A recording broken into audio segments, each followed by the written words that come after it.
So, hello everyone, this is Javiera for 1133podcast.com. And today we are with Marie Kellis. She's from Greece. Brings this amazing, beautiful energy from the Mediterranean. We're going to be talking about one of my favorite topics, which is how we create our reality. How can we attract wherever we want, and how can we connect to who we are? She gives recipes for miracles to people. So I invite you all to follow us in this beautiful conversation that we're going to have. Maria, thank you so much for being here. Thank you. The first thing that I would like to know is if you can tell us a little bit about yourself. How did you come to dedicate your life to guide others to be able to create miracles in their lives? That is absolutely something I'd like to answer because I was guided to where I am now. And I think that's why I chose to become a guide for others. And I came here through pain, so I was guided through pain and through adversity. And when I arrived, I realized that this is not necessary. It's not necessary anymore. It's an old paradigm. We can live in happiness, in peace, in abundance. We can be empowered to make our own choices and just really let go of any karmic imprints that really keep us prisoners to something that is not real anymore. So then I learned the hard way, and I'm teaching people the easy way to do it. It's almost like I made every mistake possible, and my mistakes were kind of like, in reality, translated to being in the hospital most of the period between 2004 and 2012, or 13 actually. It translated to trying many different things. It translated to a lot of pain and suffering and betrayal and heartache. And then suddenly, I realized that it's not necessary. So as I was giving these recipes to people over the years and seeing the results, I was like, why can't they do it without pain? And I can. So then I switched. And then suddenly I'm enjoying everything. I feel that I deserve to be here, that I deserve love, that I deserve beauty. And I feel in so much gratitude, so much appreciation for where I am. I literally go around saying thank you to people. I smile and I say thank you, and I say I love you, and I say thank you again. And that it really is how I feel. Maria, you are someone who healed yourself from being on a wheelchair. So I cannot help but smiling at the message that you are giving us of moving beyond pain, and how you say it is not necessary, and how you have gone through that journey, and how is it that you're teaching others to, go through the shortcut maybe, and deserve or feel that they deserve love. How is that journey? What is the message there? Sure. The wheelchair was not the worst. It's the neuropathic pain that was terrible. I had pain that people cannot easily describe or withstand, to the point where pain became so intense that I didn't think there was any end. Like, there were moments where I said, I don't really want this life anymore. It's so painful. And there was a shift in me. When I made the decision, as you said, to get out of a wheelchair, I decided to use pain as my guide. So I decided that all the pain I was feeling was just information. So instead of resisting the pain, which made it worse, or taking a lot of medicine for it, which made everything bad, I started realizing gratitude. And I started being grateful for everything that happened, and pain became information. So then I could find again what is hot and what is cold, what is me touching, what is me moving. In a sense, I was very lucky because I had pain. So I did have some sort of information going through. And so then I literally translated pain into messages, which became information, which became motion, which became pretty much me getting back on my feet and having a normal life now. And I'm extremely grateful for that journey. And in that journey, I also discovered emotions. I also discovered my heart. I discovered intuition. I discovered the other side. Everything that to me seemed very airy-fairy and a little bit crazy is my way of life now. And yeah, if I had met me 20 years ago, I'll be like, that lady's a little crazy. And I'm like, yeah, embrace your craziness. No, you're crazier. Yeah, oh my God. No. I would think that I'm crazy now, and I understand. Yeah, probably I'm crazy to some people. But at the same time, I have access to things that we are not used to having. We're not used to thinking that life is such a beautiful journey. I see beauty, I see love, I see kindness, I see abundance. Everything is there. Unlimited abundance. Unconditional love. It's a beautiful journey, this life. And that is the message that I really want to bring. That this is not something special for me. This is everybody. Everybody. It's a different frequency, and we can all access it. And what I'm giving you is the key to accessing this through planes and existence, to traveling through dimensions and realities, to really becoming you, authentically you, the one that you were destined to be, the one that you bring into this world. I am really tempted to ask you what is the key right away, but I am going to ask you something else before that. I would like to know, when you were in that depth of pain, when you said that you didn't know if you were going to go through it, or, how could you live with that? And I can feel so many others are in that situation right now. Mm-hmm.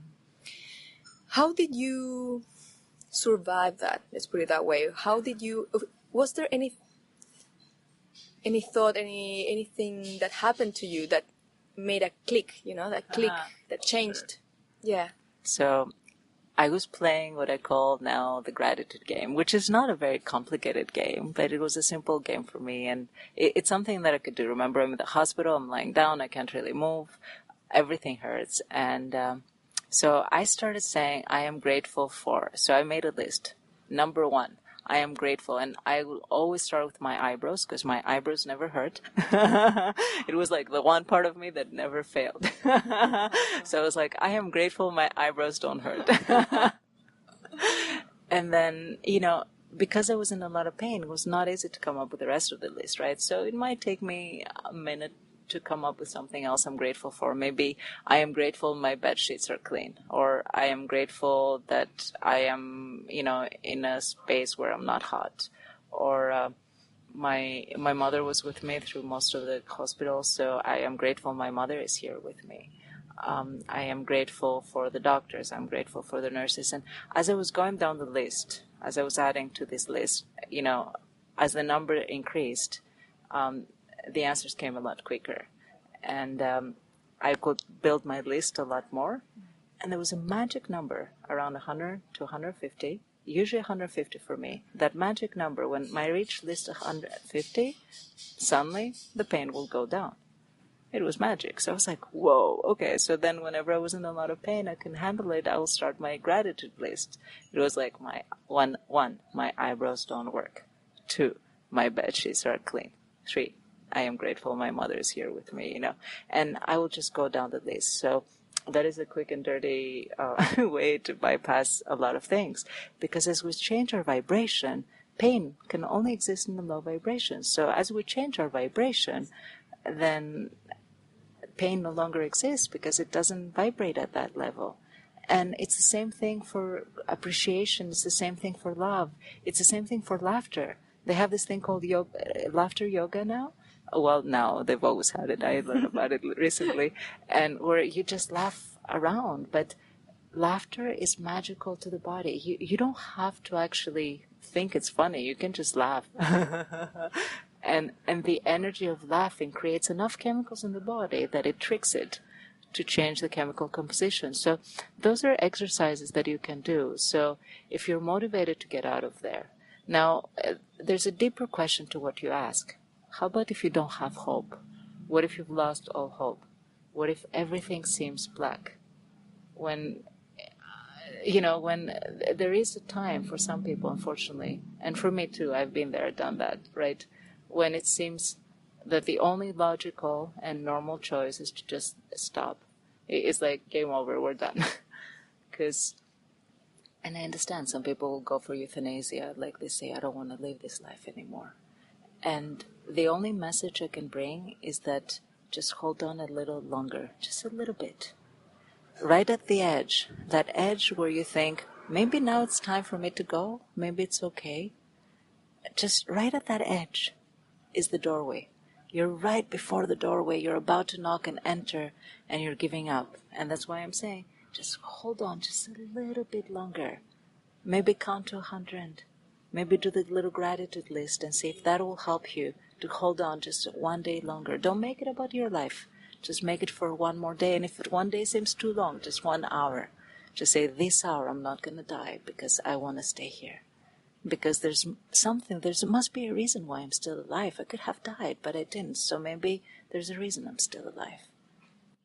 And in that moment, you may not know the answer, but it will give you a little bit of relief to move forward just for the next hour. Because there is a point where you're like, I can't handle it. And I understand, I've been there. And what I'm saying is that you're at the edge, you're at the door.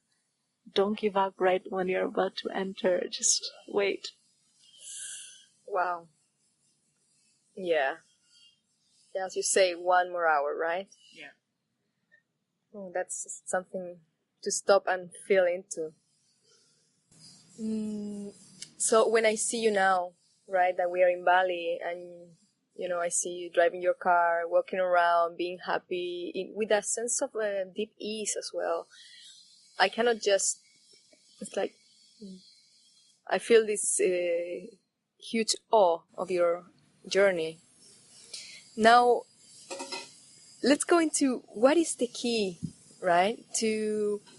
As you were talking about vibration, what is the key to move through dimensions, as you said, to create miracles, to create our lives? Sure. So the key is to realize that this is an illusion. and it really is. But not just realize it in your mind, really see the illusion for what it is. And experience the illusion for what it is. So when you realize that everything's an illusion, there's no judgment about anything. Remember what I said about pain? Pain is just information. So pain, most people resist. I resisted pain for years. And I just say, oh, pain, information, great. Suffering, information, great. Somebody broke my heart, information, great. What are they showing me? So it's complete acceptance and non-judgment, but at the same time knowing that you have a choice. It's very easy to say, oh, I'm accepting what is. He broke my heart, so now I'm going to start crying and it's going to be miserable. That's not what I'm saying. Accept that it happened, accept that this is your reality right now, and at the same time know that you have a choice to move out just next moment. So a lot of people who do, in the spiritual journey, they say, oh, but it's not, the energy is supposed to be accepted. And I'm like, yeah, of course, but the energy has two components. There's the yin and the yang. There's the female and the male. There's the action and the passivity. So I always think of yin energy, female energy, as the water that flows, and of yang energy, the male energy that we say, as the rock. So the water can flow around the rock, and somehow the rock contains the water flow. So you need both aspects in order to go into reality. So you cannot say, oh, this is only because I'm accepting and loving and flowing. And you cannot say at the same time that, oh, I'm going to do this because I decided that I'm going to do this and I'm going to just do it or die. Both are important. So when you stop this judgment and realize the energy and realize that everything's an energy play, then you don't differentiate. Anger is energy. Great, I have a lot of anger. What am I going to do with it? Yeah, sure, you can smash through a door, but you have enough power to smash through a door when before you didn't. So can you do something constructive with it? You feel sadness. Great. Oh my God, this is great. It's an energy. It's very deep. How deep can you go? How deep into your soul can you actually dive with that sadness as your guide? Everything becomes an energy. It's almost like the key is to being the observer, to being the impartial observer of whatever happens, and realizing that this consciousness game that we're all in, we play this game because we're human. If we were not human, we won't play this game. And if we are human, we can get out of the game, yeah? We can. Well, no, we will be in this life. Life, it's kind of funny. The Buddha said life is suffering. And he means it. It's true. You just don't have to experience suffering as pain. You can experience suffering as just information that you're moving through another karmic layer. And then it stops being painful. Do you realize that it is true that karma is heavy. And it is true that karma will keep spinning in the wheel of time. It's almost like the wheel of karma is spinning, and the ages come and go, the days come and go, the years or whatever. And what we had as reality will become myth one day for someone else. And what is myth for us now has been reality for someone else. But as the wheel of karma is spinning and turning and weaving, we enter into that wheel, and that wheel is suffering. That does not mean, though, that it is real suffering. And then the message that I'm bringing, if you remember one thing, is that everything, including suffering, including life and death, including pain, including joy, including love, including forgiveness, everything is your choice. You vibrate where you want to vibrate. We have the choice of being where we are. So when something changes, we can experience it as suffering, as an obstacle, as a going back, or we can say, oh wow, there's a new path ahead of me for now. And as you're shifting that path that you were in, you can experience the miracle of what is happening. From every breakdown, there's a breakthrough. And as bad as the breakdown is, that big is the breakthrough, because this is a world of balance. So if you go really low, you have to go really high afterwards. So if you're suffering really a lot right now, oh, you're so lucky, because the next step is the amazing step. This is a really interesting conversation. Exactly what you're saying now, sometimes people will, and the question is, how can we break through, right? Go beyond the duality of pain and pleasure, because sometimes we will fall into the belief that we need to suffer in order to understand love, for example. We see it as doubles. It's important to know also that there is a possibility of beyond that. So just wanted to add that and bring it here. I don't know if you have anything to comment on that. Of course. Of course. That's what I was saying, that suffering is our choice. So we can choose to suffer through a heartache. We can choose to nourish a broken heart through crying, and that's okay. But we can also understand that what comes beyond. So do repeat your question, because I want to make sure I understand it correctly. The question is, it's based on the belief that we can only experience goodness through understanding bad. We can only experience love through suffering. So we create suffering in our lives to either justify that we want to explore love, or as well to deserve love. So the answer is very simple, and now I understand the question. You think of you as you in that question. You're asking this question as a unit, as a human unit. Yes? And in reality, this is not a you, it's a unity. We are all together. Me and you are one. And so if you want to experience suffering, you don't have to actually experience it within you. You can experience suffering outside of you by helping someone else. So take it outside. So the karma will spin, the wheel will go, and then if you really want to do the experience of a heartache, go meet someone who's suffering through a heartache and be with them. Experience this emotion with them and help them find your vibration. And at the same time, you've learned where you are. I don't know if that makes sense. Yes, I love your answer. I really like your answer. Returning to the key, right, that you were talking about, can you tell us more about these key aspects that we should know to master our own lives? I am laughing. So the key is not in this world, yeah. Okay, I'm the even key, more curious. The key exists outside of this plane of existence. When I teach classes and when I teach retreats, when I meet people, what I do is energetically, I show them where to go. And I know you just right now are probably listening to a webinar or podcast, and you want to know in your mind what is the key. And my answer is simple: find it within you. And if you don't think that you can, go find someone who holds it and hang out with them. See what happens. You're going to vibrate with them. If not, then listen to somebody that holds the key and listen to their voice. Because under the words, there's an information that is passed, that is an energetic information. And that is really the key. So, yes, is it a physical key? No. Is it a mental key? No. It's really beyond this world. But at the same time, it's very accessible. All you have to do is want it. Because remember, whatever you're seeking is causing you to seek. It is the answer that you're looking for that is actually making you ask the question. So if you're asking the question, you already want the answer. And if you want the answer, you'll find it. It's not that complicated. In my mind, I grew up in a very technical environment. I was very, very much in the mind world, and I always want to have an answer for everything.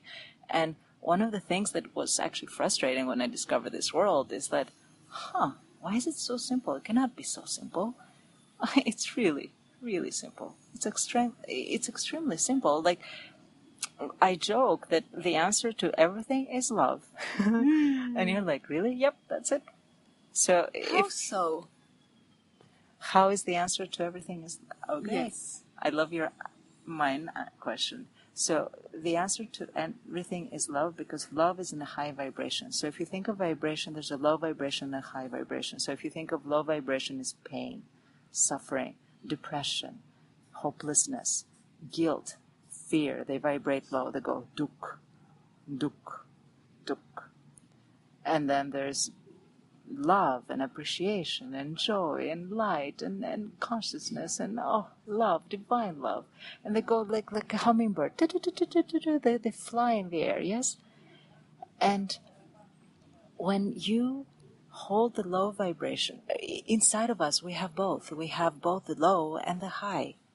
And whatever our mind is our guide, actually. Our mind can pay attention to the low vibration, duk, duk, duk, or the high vibration, right? And if our mind pays attention to the high vibration, we resonate at that frequency, because wherever our mind goes, consciousness goes, energy follows. How's the fastest way to travel to the moon? Just think of the moon, you're there, that's it. So that's why before, remember, you were asking me, how do you get out of pain? And I said, just think of gratitude. Because literally, gratitude is a high vibration, and so pain cannot exist in that high vibration. So the more you go in the gratitude and really feel it, really experience it, really be in it, pain can no longer exist. When I do healing sessions with people, disease disappears. Why? Am I really performing miracles? I'd like to say that, but it's not true. What I'm doing is I'm helping them find their high vibration within them, and once they access it, they no longer are sick, because disease can no longer hold space when the vibration changes. It just doesn't exist there. It cannot. It just doesn't fit. So accessing the high vibration is really what gets everything better. And it's not just disease, it's not just pain, it's not just suffering. It's like your life, abundance exists in a high vibration. Love and freedom exist in a high vibration. Friendship exists in a high vibration. If you're feeling lonely and you're sitting there saying, oh, I'm so lonely, you're going low. So find the beauty of being alone and find the gratitude in being lonely, and you raise your vibration and see how fast people will show up. Just test. Just do it for fun. I love how simple you make it sound, right? It is very simple. Right. And you laugh about it, and it's comes back to choice. Comes down to choice. So how powerful are we? I know you wanted to tap into the power of who we are, and I'm curious about that. Absolutely. We are incredibly powerful beings.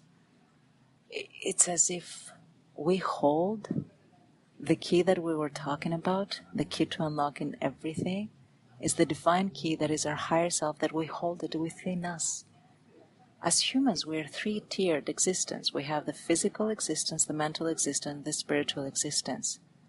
And the divine inside us, the divine light, you can call it, the divine consciousness, you can call it, the divine body, you can call it. All of this is within us. So it's not so far away. So when there was a beautiful saying that says, how far away from home do you need to go in order to find your way home?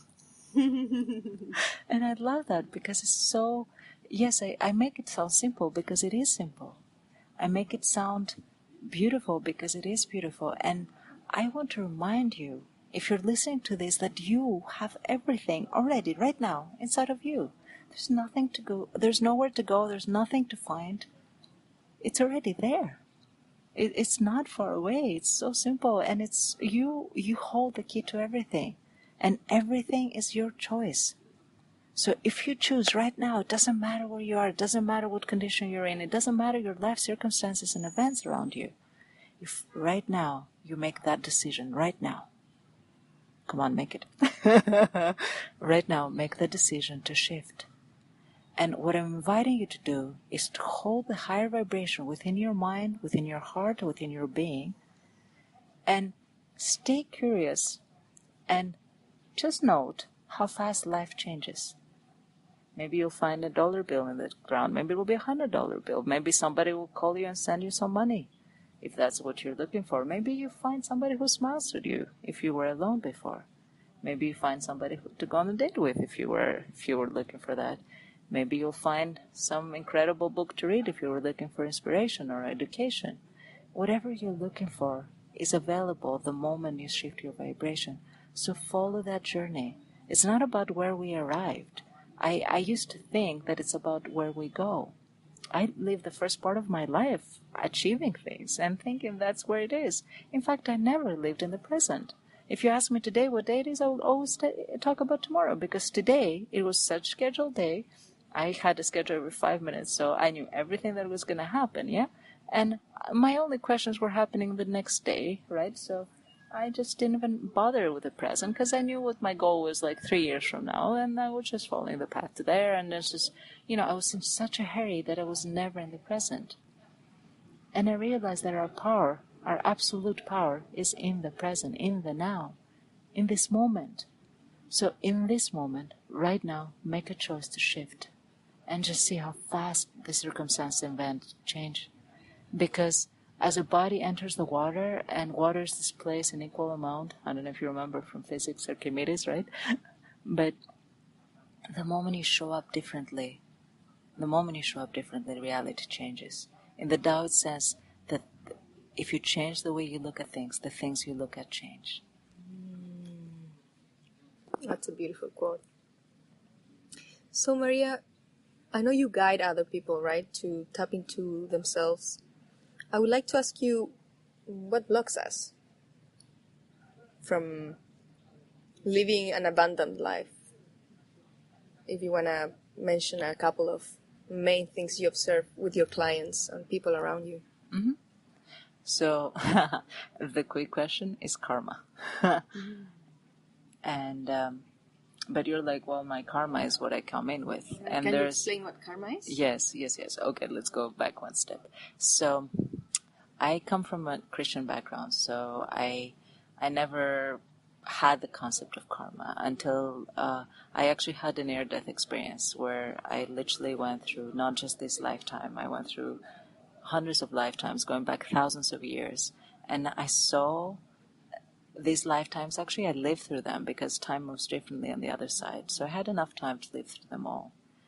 And I experienced life on that side, and I understood that whatever we do, so in the Christian tradition we call it sin, in the Western tradition they call it, in the Eastern tradition they call it bad karma.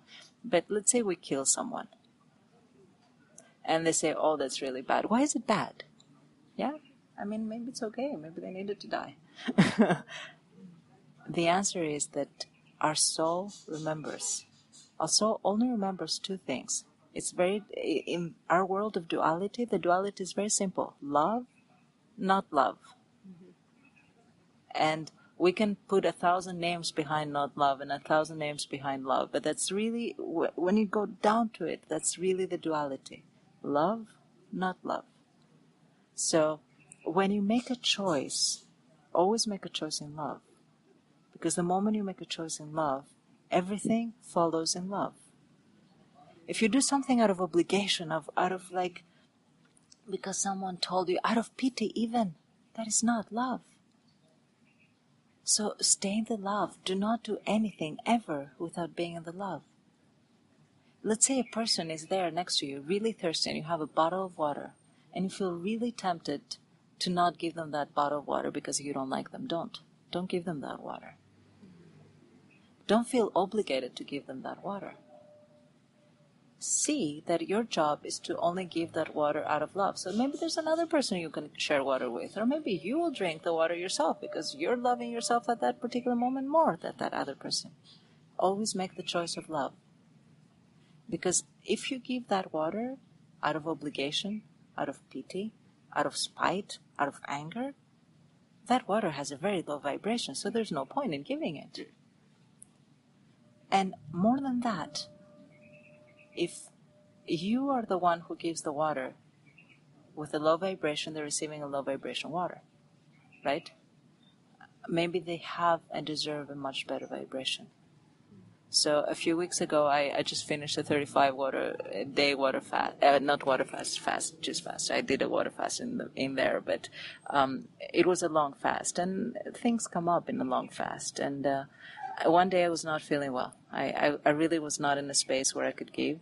And I was meeting with some people, and there was this woman who was feeling lonely and crying and feeling depressed. And I'm a healer. I deal with that every day. That moment, I did not feel love for her. I didn't even feel good or pity or nothing. I just felt like annoyed by her. I was like, how can she be like so self-obsessed and like spend 15 minutes like wasting all of our time? That was not me being in love, right? So you know what I said? I said nothing. I'm sitting there in a group of women, and I'm the healer, and I'm saying nothing because I know that I cannot give out of love. And you know what happened? All these women that were sitting there suddenly felt all of them this desire to help her. And so suddenly, instead of receiving my garbage energy, she received love from 5 women. And that's what she needed. If I had interfered at that particular moment, I would have given her first, not love, second, a bad solution, and third, not what she wanted. So even though I do this for a living, this is what I do, I couldn't do it then. I chose to love me because I was like, I am going through a fast and right now I'm not feeling well. So I loved me first. And then I prayed for her. And I said, God, I think this woman needs help. I cannot offer it. And the universe always gives the fastest available choice, which is the next people next to her. Everybody was there. Everybody was taking care of her. So yes, if you don't feel love, don't do it. Ever. I love it. Thank you for that story. Self-love, right? It's such an important thing. Maria, just to finish this interview, if you could share 3 powerful insights or concepts, right, to the listeners, or even a task or a homework that people can, apply to their lives, that would be incredible. I love giving recipes and homework. That is my favorite thing to do. So the 3 things. Choice. We have choice in everything. We hold the answers and we can always choose what we choose to. This is our choice. When we hear that this is a free choice universe, it is true. We have the choice in everything. And you're saying, well, did I choose bad? Yeah, that's what you chose unconsciously. So a conscious choice allows you to always be responsible for what you do and not play the victim, not play the martyr, not play the aggressor, just really consciously be you, authentically you. The second thing is our power. We talked about this before, how powerful we are. We are beings of absolute power. We hold the universe of power.